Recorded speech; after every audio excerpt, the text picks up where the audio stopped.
देश के प्रधानमंत्री नरेंद्र मोदी ने पूर्व प्रधानमंत्री चौधरी चरण सिंह को भारत रत्न देने की घोषणा की है। हमारे साथ कुछ यहाँ पर समाजवादी पार्टी से जुड़े नेता, पदाधिकारी और कार्यकर्ता हैं। इनसे जानकारी लेंगे कि क्या सोच रखते हैं। और भारत रत्न मिल गया है, आरएलडी बताया जा रहा है कि अब एनडीए में शामिल हो जाएगी। और जब ये भारत रत्न की घोषणा हो गई है तो इससे अंदाजा लगाया जा रहा है कि ये जो खबर है ये कहीं ना कहीं सच साबित हो जाएगी।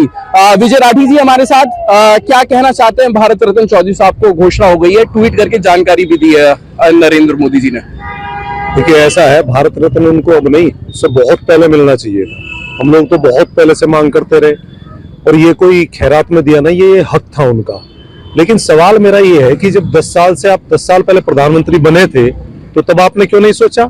और जब उससे पहले भी दूसरे प्रधानमंत्री सबसे डिमांड करते रहे कि इनको भारत रत्न दो, लेकिन अब चूंकि इन लोगों को पता है कि कहीं ना कहीं नाराजगी है जनता में।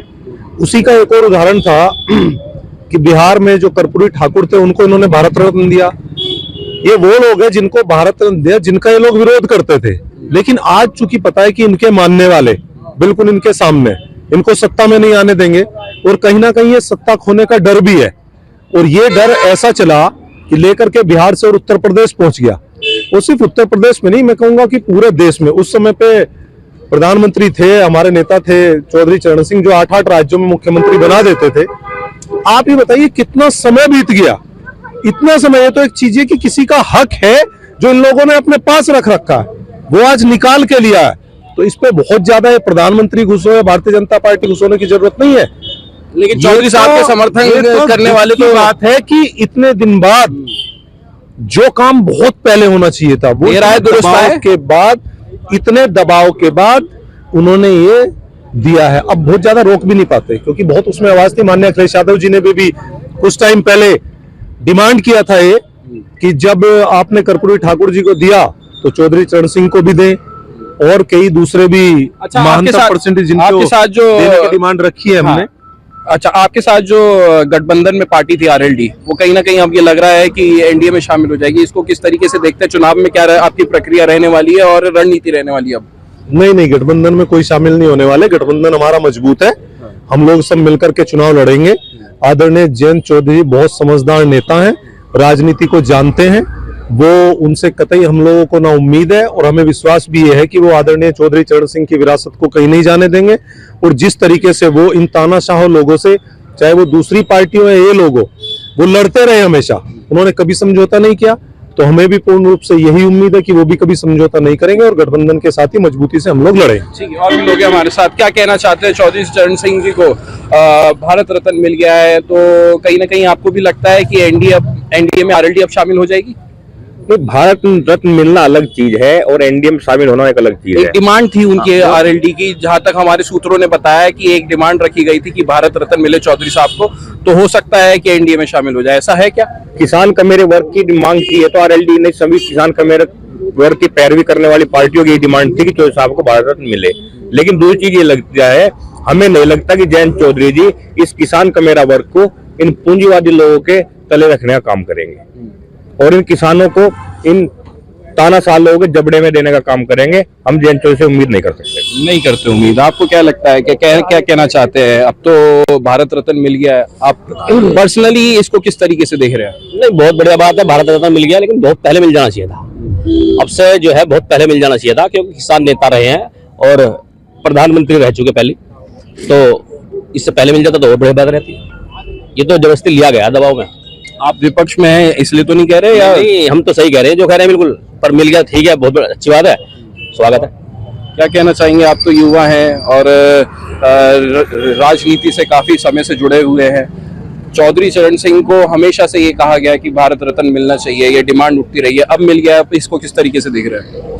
देखिए, ये मांग आज की तो है नहीं। जब ये लोग पहले विपक्ष में भी थे, ये लोग भी उठा कर थे हमारे साथ मिलकर, और उनका समाज तो पहले से किसान समाज हो या उनका जाट समाज हो या उनकी विचारधारा से प्रभावित कोई भी लोग होंगे, पहले से चाहते थे कि आदरणीय चौधरी चरण सिंह जी को भारत रत्न मिले। लेकिन मोदी जी जब 2014 के चुनाव में यहाँ आए थे, मेरठ में उनकी रैली थी, तो वो बड़े मन से ये वादा करके गए थे कि हम चौधरी चरण सिंह जी को सम्मान देने का काम करेंगे। लेकिन सवाल ये उठ रहा है कि 2024 का चुनाव करीब 2 महीने की पहली दहलीज पे खड़ा है, अभी क्यों? आखिर अभी क्या आगे, इससे पहले क्यों नहीं दिया आप लोगों ने?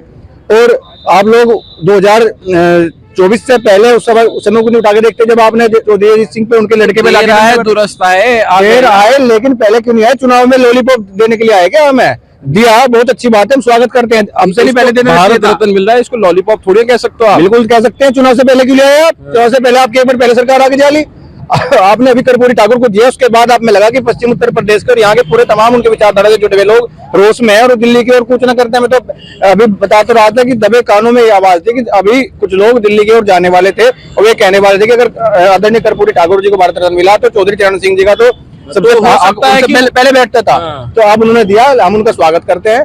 लेकिन हम ये कहने हैं कि उनसे इससे पहले जब इनकी सरकार थी नरेंद्र मोदी जी को, उससे पहले इनके बारे में सोचना चाहिए था। चुनाव के समय पे ऐसे फैसले नहीं लेने चाहिए। ठीक है, आपको क्या लगता है? भैया बिल्कुल खुश हैं इस सरकार के निर्णय से कि देखो देश में कितने प्रधानमंत्री हुए, आपको पता है कितने प्रधानमंत्री हुए, फिर भी चौधरी चरण सिंह जी का नाम बहुत कम कार्यकाल रहा और बहुत नाम उनका बहुत लोकप्रिय है। तो भारत रत्न तो शुरू से ही है, ये तो एक संवैधानिक रूप से उन्हें सम्मान दिया गया है। और अगर इस सम्मान को मिलने में लेट लगी, लेकिन देर आए दुरुस्त आए, मोदी जी का बहुत बहुत धन्यवाद है। और थोड़ा सा उनसे ये निवेदन है कि वे पार्टीबाजी की राजनीति छोड़ करके देश में जो चौधरी चरण सिंह जी विचारधारा थी, जो वे चाहते थे किसान मजदूरों को उनका हक मिले, उन्हें प्रदर्शन ना करना पड़े, उन्हें धरना ना करना पड़े, इस दिशा में काम हो, तो मोदी जी को और हम धन्यवाद देंगे। तो हो सकता है कि इस वजह से उन्होंने ये कदम आगे उठाया हो कि किसानों को जो भी बातें हैं या जाट समुदाय को जो भी चीजें हैं उनकी मांगों को और अच्छे से उठा सके। चौधरी जयंत सिंह जी में बहुत विवेक है, बहुत समझदार वे व्यक्ति हैं और वो जो भी फैसला करेंगे वो अपने व्यक्तिगत हितों के लिए नहीं करेंगे, वो सामाजिक हितों के लिए, किसानों के हितों के लिए और मजदूरों के हितों के लिए फैसला करेंगे। वो ऐसे आदमी नहीं है कि अपना और अपने परिवार के हितों के लिए बीजेपी में जाएंगे। वो जहां जाएंगे उसमें पूरा किसान, पूरी बिरादरी उनके साथ रहेगी, उनके फैसले के साथ हमें। ठीक, बहुत बहुत शुक्रिया। एक बार नाम बता दीजिए अपना। मेरा नाम भानु प्रताप है, मैं छात्र संघ अध्यक्ष रहा हूँ। समाजवादी पार्टी से? किससे? हाँ, समाजवादी पार्टी से। बहुत बहुत शुक्रिया बात करने के लिए। तो ये यहाँ के समाजवादी पार्टी के कुछ कार्यकर्ता और नेता हैं जिनका ये कहना है कि ये जो फैसला है वो कहीं ना कहीं अच्छा तो है, लेकिन थोड़ा लेट आया ये फैसला और चुनाव को लेकर भी इस पर टिप्पणी करते हुए नजर आ रहे हैं। अनमोल शर्मा, टीवी 9 उत्तर प्रदेश।